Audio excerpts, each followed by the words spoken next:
И нека позная. Току-що си завършил своето средно образование и се чудиш какво висше образование да запишеш. По цял ден сърфираш в интернет и не намираш своето. Но ако искаш да се ориентираш правилно, продължи напред във видеото. Нека ти се представя.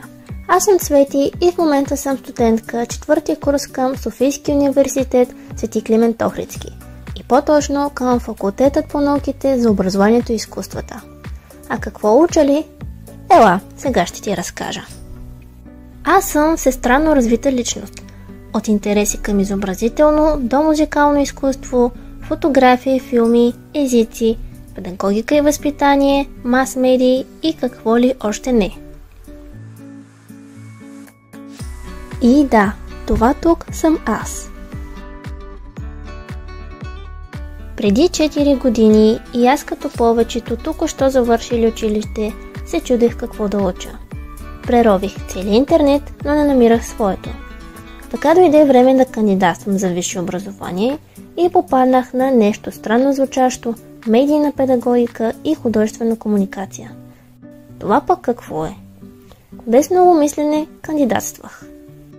Всъщност обединяваше всичко онова, към което имам интереси – педагогика, медии и изкуство. Но нека ти разкажа какво се случва всъщност.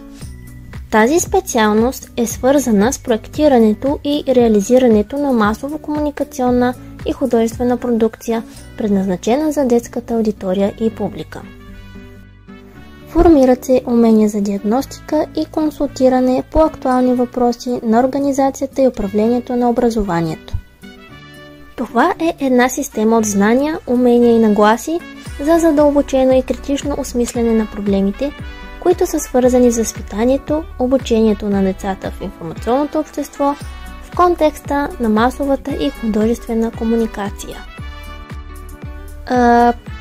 Може би така не става достатъчно ясно. Всъщност, дисциплините не са малко и са доста различни. От английски език до анимация и дизайн за деца, възпитание и изкуство, графичен дизайн, журналистически жанрове, кинокомуникация, литература за деца, медийна педагогика, психология, дигитални и още много. Но не се притеснявай, това ти дава различни познания в тези области. Така де, това беше теоретичната част, но сигурно се питаш и за практическата. Ето я и нея. През тези 4 години имаме различни практики. В детска градина, училище, библиотека и медия.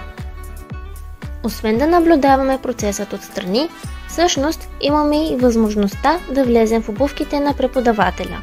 Изнасяме ситуации и уроци, които може да са на английски език. Създаваме и съдържания за деца.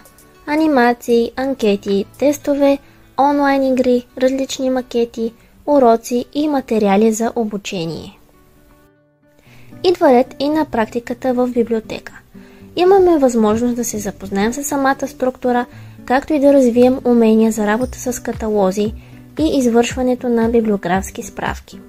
Тук получаваме знанията за организирането на един библиотечен фонд.